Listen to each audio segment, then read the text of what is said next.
Yeah, 2018.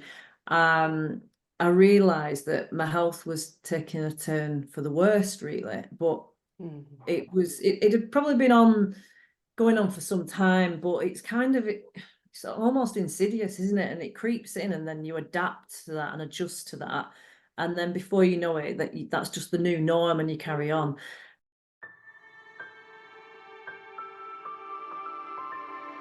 Welcome everybody to another episode of Exploring You, our podcast to navigate you through the personal development jungle. My name's Darren Singerberg with the Mind Core CIC and Elysium NLP. And I'm Alexandra Katzer, nature coach and forest bathing guide. And we have a special guest with us today. We have Amanda Robinson. We do. Hello, I'm Amanda and I'm a health coach.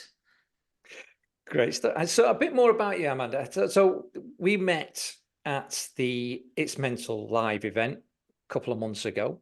I saw you on your little stand, your promotional stand with your banners, proudly stood next to you. Tell me more about Health Steps.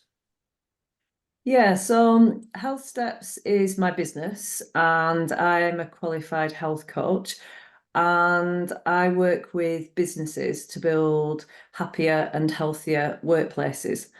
I've got a story which I'm sure I'll come on to later in terms of how I landed in health coaching. But yeah, aside from working in the corporate space and helping businesses improve health and wellbeing within the workplace, I also work with individuals as well, one-to-one coaching. Excellent. And is it predominantly more about on the health side? Where do you come in specifically with health? What is it specifically? Well, in health coaching, we believe that health is physical, mental, and emotional. So it's all aspects of health. And actually, you're the very important person right at the center of all of that. And then there's all this stuff going on around you that can influence any one of those things or all of those things at the same time. So it isn't really that I operate solely in mental health, solely in physical health, solely in emotional health. It's holistic health, so it's whole person health, really. So does this also include nutrition, Amanda? Yeah, it can actually. Very much depends on what the person's health goals are. So we start off on a one-to-one coaching basis. We start off identifying what the person's goals are, and they could be nutrition based, it could be movement, and I use the word movement rather than exercise because exercise is too big a deal for some people. And actually moving, just maybe getting out of the chair if they're limited mobility, then getting out of the chair 3 times a week might be a goal to start off with. But it can also be all sorts of other things like mindfulness. It really depends on what we're dealing with. Nutrition tends to come into play with things like specific conditions that people are dealing with. So perhaps acid reflux and things like that. They might want to know what an anti-inflammatory diet might look like, what good nutrition is for heart health and things like that, lowering cholesterol and those sorts of things. Brilliant. So a completely holistic mind, body, spirit approach. I like that. Yeah. Yeah, totally. Yeah. And I think that's the thing, because in the health coaching profession, they're very much interlinked. They're not separate things. What we eat can influence our mind and our emotions and vice versa. So, it's it's a powerful thing, isn't it? Absolutely. And also I like the bit about exercise, or that is such a big word, and there is this beautiful areas in the world called blue zones, where people get like 100 years old, and it feels a bit to me like this is sort of what you are bringing together as well, like small movements, healthy eating, body mind spirit connection. Yeah, love it. Yeah, definitely. Yeah, and that's why I call my business Health Steps, really, because when I was trying to find a name, I'm not the most creative, so I was really struggling with what can I call my business. And that's the one thing when I was talking through it, like what is the business and what is health coaching, and I was kind of like, well, it's a series of really small steps. It's not a big step. It's not a big program. It's not a big anything. It's just small, consistent, incremental steps. And yes, you might be going up the steps, but then life happens. You hit that bump in the road and you go back a couple of steps. But as long as you pick up again and keep moving forward, that's okay. So I really wanted to get that into the company name, that it is steps, they are small, and it is okay to go back a couple of steps as well, because that's just life, isn't it? You know, it affects us all in one way or another. So it's how we pick up again. And hopefully through health coaching, the picking up again is a lot easier. It's easier to pick up and get back up onto that next step because you've learned some tools and techniques to help you. You're talking of steps there. I mean, we talk about the tipping point and those little changes that we make in order to make the bigger picture. What is, you know, when it comes, if somebody came to you, I mean, I know everybody's an individual and everybody's got their own behaviors or difficulties, etc. When it comes, what's the general idea when someone approaches you for some help? What's the small steps? How do you start those small steps going forward? So the starting point is, well, to keep my insurers happy and to ensure that I work within my code of scope of practice, sorry, then I have quite a thorough process to follow when I start working with an individual client. And we start with a full 90-minute session, and it's a complete review of every single part of your body, the things you ate as a child, any family history. We're looking at the whole person right from the very start. And then towards the end of that process, we then define the health goals, and they sometimes remain the same. So from the initial discovery call, somebody might call and say, I'm really suffering with acid reflux and I really want to get it under control. Or they might say, I want to lose some weight. Or they might say, I'm really struggling with sleep. And another area I specialise in is cancer coaching as well. So it might be cancer coaching. But either way, we go through the same process to start with, a very thorough review from head to toe, all the systems, the respiratory system, the urine system, the cardiovascular system, every part of your body. And then at the end, we come out with the goals. And it's important really to limit those goals to no more than 3. And then within the 3 goals, we have action steps. But we don't want this to be a to-do list, because it's not a to-do list. So it needs to be very, very simple, easy steps to follow. And sometimes I step back and look at that set of goals for that person, and I think, you know, they're sometimes really, really simple, but actually for that person, that's a really important point. You know, I've had, I'll give you an example. So I've had one client who wanted help with drinking water. Now, to you and I, that might be, okay, so you're going to pay a health coach to drink water, right? Okay. And there were some other things in there as well. But the point is, what you and I take for granted and just find so easy and simple to do is somebody else's big deal. And they need to get over whatever's blocking them to be able to do that. So that's how we arrive at the small steps. So they are effectively goals and then action steps to get that person on the path to where they want to be. And that's the key thing with coaching as well. It's not about what I want, it's about what they want and what are they going to do to get to where they want. I'm just kind of facilitating and supporting that process. It's about them making the effort, isn't it? It's about them, really. It's not for you to be doing. Yeah. I mean, there is an element of imparting some knowledge and experience along the way, but it's not really about that. It's about them getting to where they want to get to themselves.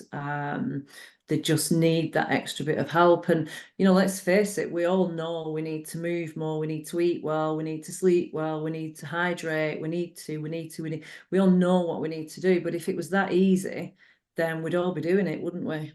So sometimes we just need that bit of a helping hand to get us on that right path. Totally, especially when it's like a lifestyle change, you know, it won't happen overnight, but if you get supported throughout a certain period, then it's so much easier to stick to it as well. Yeah. Mm. That's the thing. Yeah, exactly. So there's a lot of, looking at why do you want to do that? I don't know. So if somebody said, I want to get to a point where I'm confident with walking into a gym and using equipment in a gym, why is that important to you? Because we need to look at that why.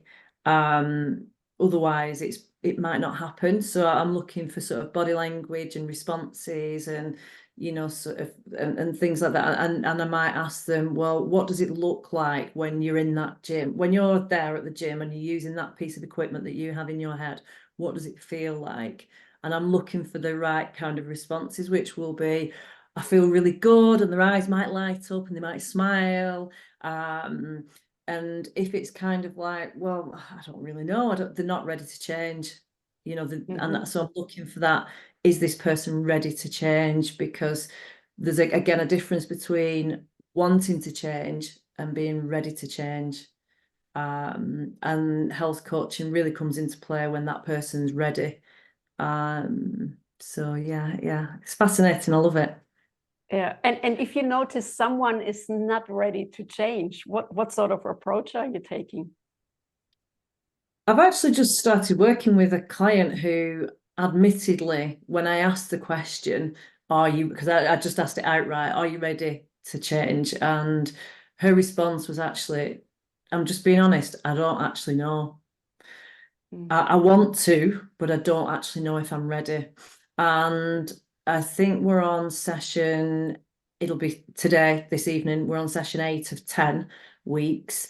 And last week we had a conversation that was around, have we found the point now where you're ready?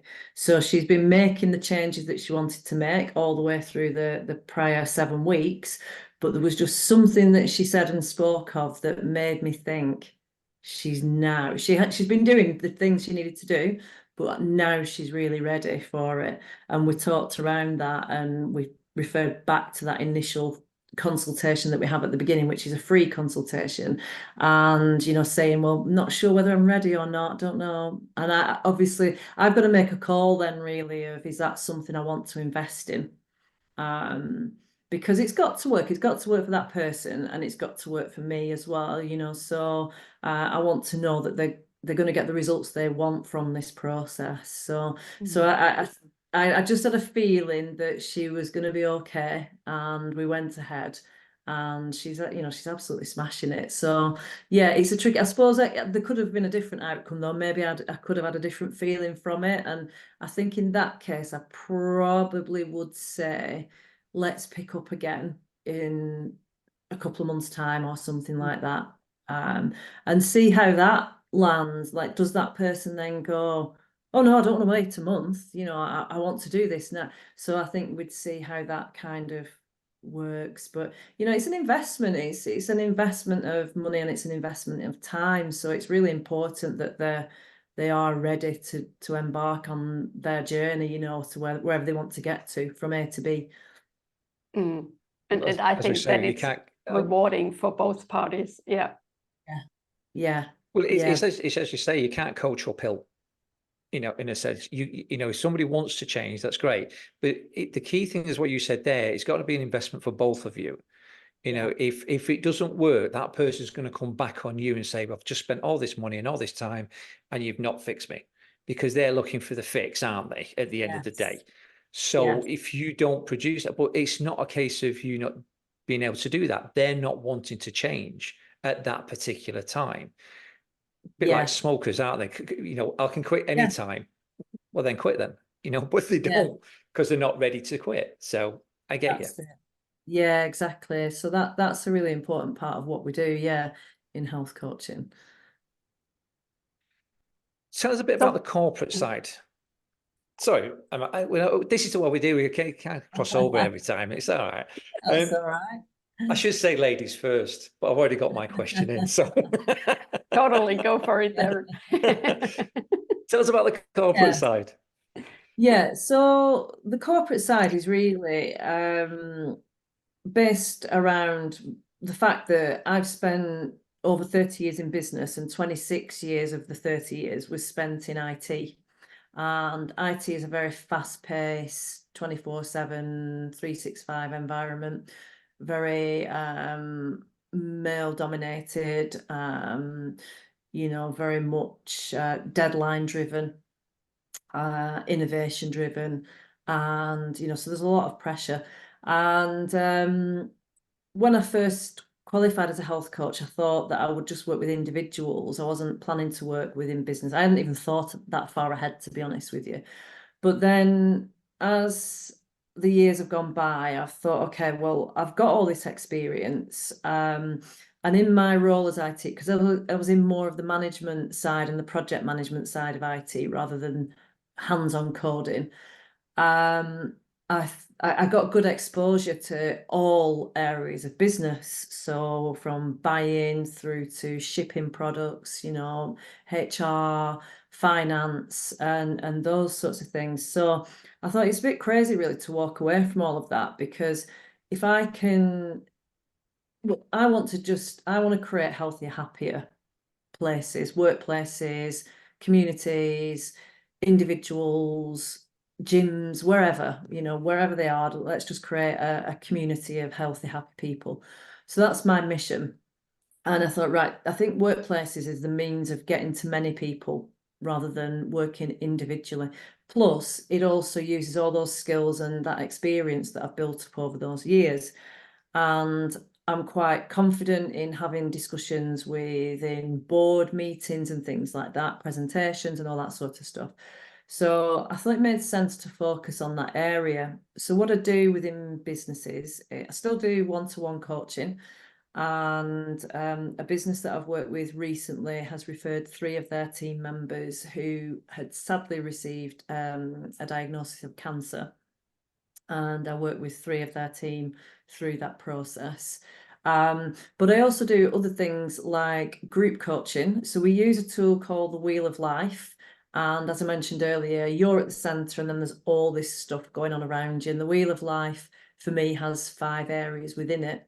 And that's quite a nice tool to use in a group setting. So you can get a group of 12 people together and we go through the Wheel of Life. It's facilitated by me. I'll do a short presentation at the start to explain what holistic health is and the views of a health coach. And then we set a task on the Wheel of Life. And then at the end of it, each person attending that session comes away or goes away with 3 health goals. So, and those goals should be smart, measurable, achievable, realistic, and time-bound. So the SMART goal the SMART goal framework. So that's nice. And I like that because I think the group coaching is kind of reinforcing the message from the ground up, as it were. So the business is investing from the top down, but by getting to the people within the organisation, then actually they're driving a happy, healthy culture from the ground up as well.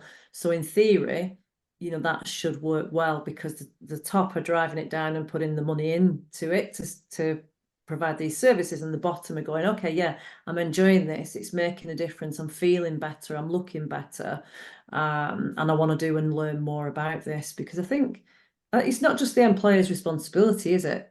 Health and wellbeing isn't just their responsibility, it's us as individuals as well. So and we've already said that some people might need a bit more help than others in that respect. So yeah, anyway, sorry, I'm going off on one there. So yeah, so that's group health coaching. I can do talks on various things, various subjects. I've done women's health and nutrition in front of 100 people. That went down really well. But the talk could be on anything, again, in that holistic health framework. It could be sleep, it could be nutrition, it could be men's health, movement, mindfulness and managing stress, resilience, and all those keywords that we talk about in the business context. And that's really it from a business perspective. But I work with businesses as well on a retainer basis. So if a business just wants to go, do you know what, we want to do health and wellbeing, we don't know how to do it, hand it over to you. So I could work 1 day a month, 1 day a week, 2 days a month, you know, whatever their budget allows for, really, and deliver all of those services within it. Awesome. Yeah. Yeah, I was going to ask something. Yeah, I sort of similar. I was interested in how you got into the field you are working in it right now. Like, what steps did you take to get there? Yeah, because it's rare, I guess, to spend 26 years in tech, carving out a decent career, and then making a transition into health coaching. Yeah. So, like I said, I'd spent 26 years in tech. I'd worked in one of the top 4 largest tour operators in the UK for 15 years. And I worked in one of the top fashion online businesses for 5 years as well. So 2 big PLCs. And then the rest of my time was spent in smaller limited businesses. And certainly when I started, which was the company that I've been in for 15 years, I kept progressing and I was moving up the ladder and things were great and all the stuff that came with it was amazing. You know, nice salary, cars, bonus schemes, share options, all that stuff that came with it was amazing. And then skip forward to 2018, I think it was. Yeah, 2018. I realised that my health was taking a turn for the worst, really. But it had probably been going on for some time, but it's almost insidious, isn't it? And it creeps in, and then you adapt to that and adjust to that, and then before you know it, that's just the new norm, and you carry on. And then it got to a point where I'd kind of almost said, well, this is what happens when you're approaching your 50s, because I would have been 45, 46 around this time. This is what happens when you're approaching your 50s. You've got a small child, because I had my son at 43. You've got a very responsible, high-profile job in a large PLC in the UK. You're running the technology side of their supply chain and logistics function. And that is just a perfect storm. And this is what happens. You're getting old, and this is just what happens. And then as time went on, I kept thinking, it doesn't feel right, it doesn't feel right. And my hair was falling out and I was gaining a whole load of weight, even though I didn't know then what I know now about nutrition, but I wasn't eating too badly then. And I just thought, what is it? What's going on? Why am I losing my weight? Why am I getting infection after infection? Like, I get a huge sty on my eye that would last for weeks and weeks, and then I'd get tonsillitis that would last for weeks and weeks and weeks. Then I would get a cold, and it was just like and repeat, it just constant. Weekends were just spent at home, really. I didn't really want to go anywhere. I didn't want to do anything. I couldn't really be bothered to do anything. The thought of having to go shopping for food and things like that was just like, oh, really? And then, yeah, I think it was 2018, I decided to do something about it. I thought, no, this isn't, I'm writing myself off here, like as though I'm 80 or something, and I'm actually in my mid to late 40s. So went to the doctor, and the doctor ran some tests and said, nope, everything's fine, you're all normal. So I said, well, I'm not though, am I? Because, you know, my hair's falling out and I've got this sty and tonsillitis and da-da-da. And well, yeah, everything seems okay. So I left, and I was really upset about it, because I think finally I'd realised, like, the point had just dropped, and that something needs to happen. I'd gone to the place that can support me, and they'd gone, sorry, I can't help you. So I spoke to a friend about it. I was really quite upset and just really, really low about it. And she said, why don't you speak to a lady I know called Daniela, who's a nutritionist. So I went along to see Daniela, and I thought, I've got no idea how this woman's going to be able to help me when my own GP can't help me. So, but I was prepared to give it a go. So I went along, and within a few minutes of speaking to her, I was talking to her about an immune condition that I have, which is called Hashimoto's thyroiditis. And it's my immune system attacking my thyroid gland. And she just knew it straight away. So she talked about a few things to do around that side of it. And we progressed. So I worked with Daniela for quite some time, and she got some, well, I got some phenomenal results from working with Daniela. And through that period, well, at the end of working with her, I thought, I feel amazing. Like my skin's clear again, my hair's growing again.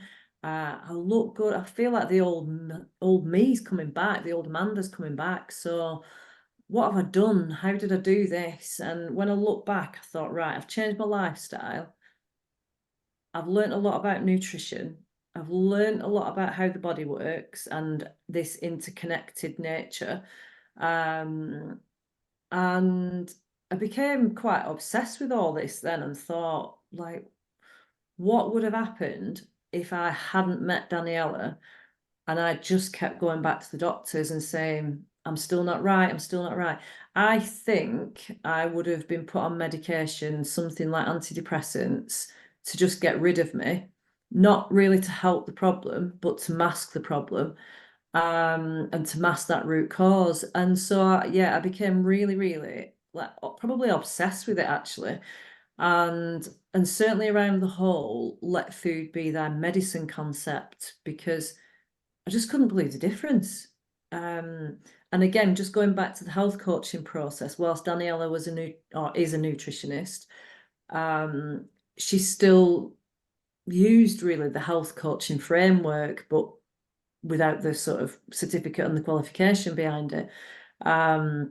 It never felt like a massive program. It just felt like small steps. I'd go to the next appointment and we'd talk, reflect on the progress that I'd made since the last one and where we're going next and how to move forward. But it was very, very gradual and very slow, and therefore sustainable. So, so then I thought, right, okay, so this corporate world now, I'm kind of 45, 46-ish, I think. So I'm thinking, I can't do this now. I cannot do this job now through to my 50s and through to retirement. I need a plan B. So this very quickly became my plan B. And I looked into it, and the college that Daniela had studied with, which is the College of Naturopathic Medicine in London, were offering a health coaching course. So I looked into that, attended the open day, and it was a 12-month course and around about £3,500 cash investment. So I thought, okay, I can do that. The nutritionist was 3 years and £10,500, which was just not possible for me at that point. So I thought, right, I'm going to do this. So when I went along, they talked about health coaching becoming a big thing for the UK. It wasn't quite then. It still isn't really yet. But it would be a good time to join. And so I thought, right, do you know what? I'm going to do this. It's 12 months time. It'll be good for me anyway, on the back of doing back of the process that I've just been through, just learning more about something I've become really fascinated in. And if nothing else comes of it, then it's an investment of my time and some cash that will serve my family and my immediate circle of friends. So I went for it. As I started working through the course, I had to work with 6 people. And some of those people were my family members and people that I've known for a very long time. And I'd be in the sessions going through it and I'd think, wow, I've known you all my life and I don't know this. And, in that environment, they really started to open up about various different things. And then on the back of that, setting goals with individuals like, my family members and friends, it was working and they were getting results, and they'd not paid for it. They'd not, it was just a process that they were following to help me, really. And then I thought, right, I can make a difference here. I know I can, because at first you go into it, I've done 26 years in IT. I know that like the back of my hand. Going into health coaching is serious imposter syndrome territory. Like, I don't know if I can do this. I'm not sure about it. Working with those people, it was like, wow, they're getting some amazing results. I'm going to do this because it's effective. So yeah, so here I am 3 years in now, 3 years into my business, and that's my why, really. So through my own experience, and I don't really know where that path would have gone, but I'm glad that I found a different way out of the problem or way out of the woods. I think it's key that we look at our own personal development as well. Like you say, is that investment that's been able to get you out your comfort zone in a sense, and then go out there and do something a lot more worthwhile with other people. Yeah. I'm not saying IT's not worthwhile. I know I could do with an IT rep every now and then, but you know, it's being able to change your whole self and develop that to go forward with, you know, to help others as well. Yes, exactly. Yeah, yeah. And that's exactly what I want. I want people to realize that it's not difficult. It is hard work, you know, and it is challenging. But if it's what you want, you can do it. And it's actually quite a simple, straightforward process. You just need, like I needed, some help, you know, because we don't all know everything, do we? You know, we can't possibly. So that's exactly what I want to do now. I just really want to help people and help them explore alternative ways that don't involve taking unnecessary medication, should I say. I do think there's a place for medication, but I think that it should really be lifestyle, nutrition, herbs, and then if essential, or obviously there's some life-saving medication out there as well, such as insulin and things like that are essential. You know, people can't cope without them and can't live without them. So I'm not disrespectful to medicine at all. There's a place for it. I just don't think it should be the first place to go. Oh, absolutely. Quickly touch on the cancer coaching, because that's what kind of brought me once I saw your banner, I saw that at the top of the banner was the cancer coaching. What specifically is that? Yeah, so cancer coaching came around because a business that I was working with last year, I worked with them on a couple of different things. One of them was arranging a health and wellbeing event for their employees. They've got 200 people, and the HR director wanted to kick off the wellbeing strategy. So we did that as a kick-off, and it was a great event. We took Reiki practitioners, sound healing, yoga, chair yoga, breath work into the organisation, and it was an amazing day. But after the first meeting, the HR director called me back and said that she'd had 2 employees who'd received a cancer diagnosis, and would I be happy to work with them on a one-to-one basis? To which I said, yes, of course. You know, I'm fully qualified. I'm confident. You know, I don't need anything else. I'm okay. I can deal with this particular condition. So I started to work with, there were 2 guys, and they don't mind me talking about it because they do want to raise awareness. 2 guys who had both received a diagnosis of prostate cancer. So I worked with them both, and as I was working with them, I just wanted to make sure that I could give them the best possible service. So I did a bit of research and I came across cancer coaching certification. So I went ahead and did that. And it's just a bit of a tag on really to my health coaching, because my health coaching qualification is a credible qualification. I don't need it. I don't need the cancer coaching tag on, but it was just something I wanted to do. So I did that, and I worked with the 2 guys. And even though they've both got the same diagnosis, they're both on completely different paths. And you know, it's a tough time for people. Obviously, it's a tough time when they receive the diagnosis, but it's also a tough time for these people who've received the diagnosis when they have finished their treatment. So, you know, they find out they've got it. A doctor or a consultant breaks that news to them.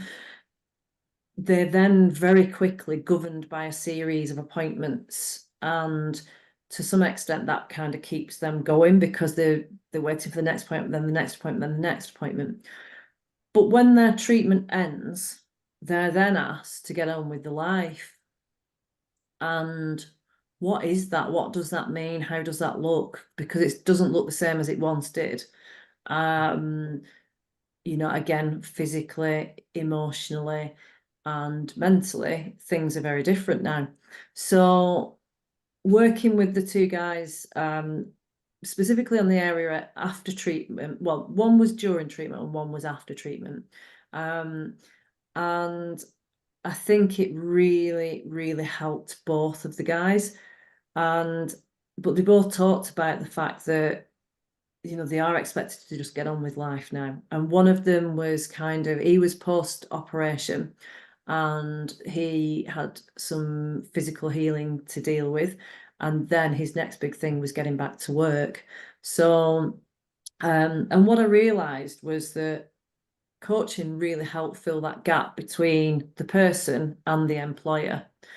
And there's certain things that the person doesn't want to discuss with HR or anybody in the company, and they never will do, or maybe they will do over time, but they're very, very personal matters. And you know, there's a lot of fear that goes into it, like fear of losing a job should any changes crop up or any redundancies or anything like that. Are they going to be first in line because they've already taken time off, and then there's potential for them to take time off, you know? So I can have those conversations with the person. I'm not part of the person's life, I'm not part of the organization, but I can still work with them and still hold them accountable, because you know, that's what they need and that's what they want to get to, again, where they want to get to. So with one of the guys, it was, you know, to be able to get back to work, whilst dealing with these particular things that are going on, you know, some physical symptoms, some mental issues, and some emotional issues as well. So I think it really, really serves its place. And the prediction is that 1 in 2 of us will receive a diagnosis. And so that means that 1 in 2 of us will receive the diagnosis, and then the other 50% is going to be caring for the people who've received the diagnosis. So I think we need to open up the conversations about it, because we don't know how to talk about it. People in the workplace, you know, some of the 2 guys that I talked to have said, you know, some of the people who used to walk past every morning and go, "Morning, are you okay?" Now sort of scurry by and don't know what to say. They don't know, they can't even look at them in some cases because they just don't know how to deal with it. So it's just something that initially I thought, am I going to get kind of emotionally drained myself? Will my cup just empty really quickly? How am I going to feel it? You know, there's a bit about me, I'll be honest. I was a little bit selfish there, thinking, can I do this? But actually, it's completely the opposite, because it's a science-backed, coaching is a science-backed process. It works. And just because the person has received that diagnosis, it doesn't mean to say they should be treated any differently. So one of the guys in his testimonial says that he believes the Wheel of Life and the work that we did around the Wheel of Life is what helped him get through his very, very aggressive treatment for prostate cancer.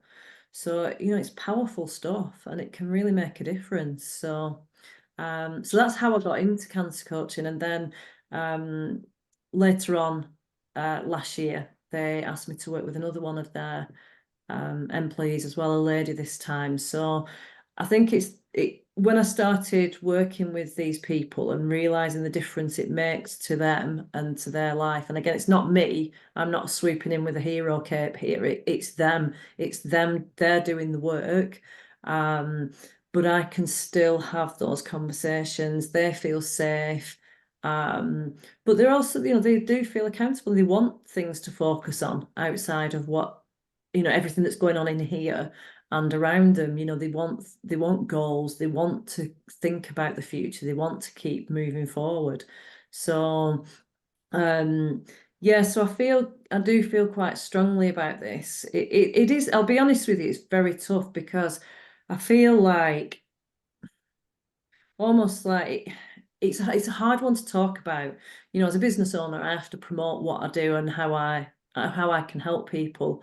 It's a really tough one to promote, because it feels like I'm trying to almost cash in on somebody else's problem, as it were. But when you know, like I do, the difference it makes to somebody's life, then I can't not do it. You know, I think it's back to this person that I am now is the person that needs to help other people heal.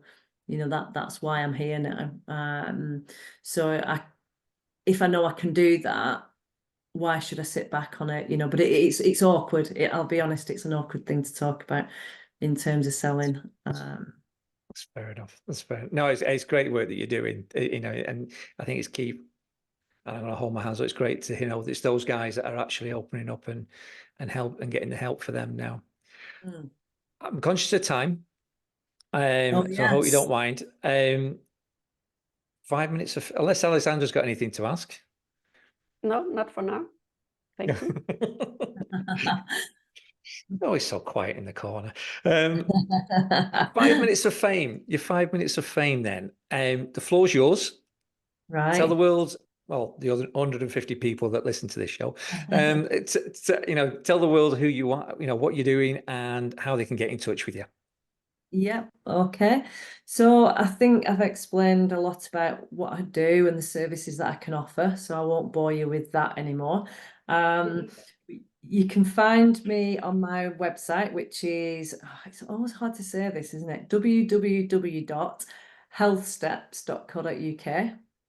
I'm also on social media, so I'm active on Facebook and Instagram with @HealthStepsUK, and they're the main kind of communication channels with the people outside of Health Steps. Something I've just launched recently is an online program. So it's called Nutrition Boost, a 4-week program, a 4-week clean eating program. Got there in the end. So Nutrition Boost, a 4-week clean eating program. And what I'm trying to do with that is make health coaching accessible to more people. So one-to-one coaching can be deemed quite expensive. I don't think it is, because I see the results that people get. But this is just making it short snippets of it available to more people. So that's priced at $39.99, and it's £10 a week, and it will take people on a journey, particularly if they're stuck, they want to do something, they want to eat better, but they don't really know where to start. This is a really good starting place for them, and that's on the website. And I think that's everything. Oh, blogs. I write some blogs as well, again, on the website. The blogs go down well. There's one on menopause and burnout, which talks a little bit more about my journey into health coaching, because I always question, was it burnout? Was it perimenopause? Was it depression? Was it all of them? Because they all seem very similar. So that's just my thoughts on menopause and burnout. And what I'm saying that is in that blog is, are they the same thing? That's the question I'm asking. And that gets quite a bit of traffic, actually. So that might be a good one for you to read. And I think that's everything. Sounds great. Sure, I love it. I'm sure we'll get you back on at some point to find out the rest of it. I'm sure there's going to be more. Once you come off here, you'll find out, oh, missed that one, I missed that one. So we'll get you back on again if you don't mind. Yeah, I'd love to. Yeah. Why do you always do that? Why do you always do I even had like some notes ready, and they're up there on the screen in front of me that I've not really looked at. Yeah, you just think, oh, why didn't I say that, or why didn't I do that? But I've absolutely loved this. It's been brilliant. I've loved your questions, and I think we could all three of us could probably talk all day, couldn't we, about this? Absolutely. No, I'm actually quite interested in your program. Actually, I might be genuinely be looking at that myself. So definitely. No, thank you so much for your time. Yes, we will definitely get you back on. And you can go through your notes. I've been making notes as we go along, to be quite honest with you. So I do make some notes myself, so we can try and get you back on and talk a bit more. But thanks, Amanda. No, I really appreciate your time, and good luck with everything. Yes, you too. Brilliant. And thanks a lot. Last and foremost, Alexander, what have we got? What do we normally say? Oh, supporters, Promo Doodle, the Professional Bodyguard Association, the Burnley District Motorcycle Group, and Mira Gabaccio, who does some of our promotional advertisement. Also, any donations is always look good for our retreat and training centre for men and veterans with mental health.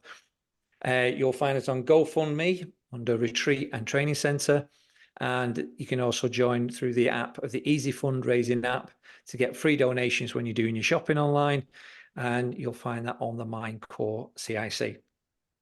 So from me, Darren Siegenberg, thank you very much. Alexandra, your last words?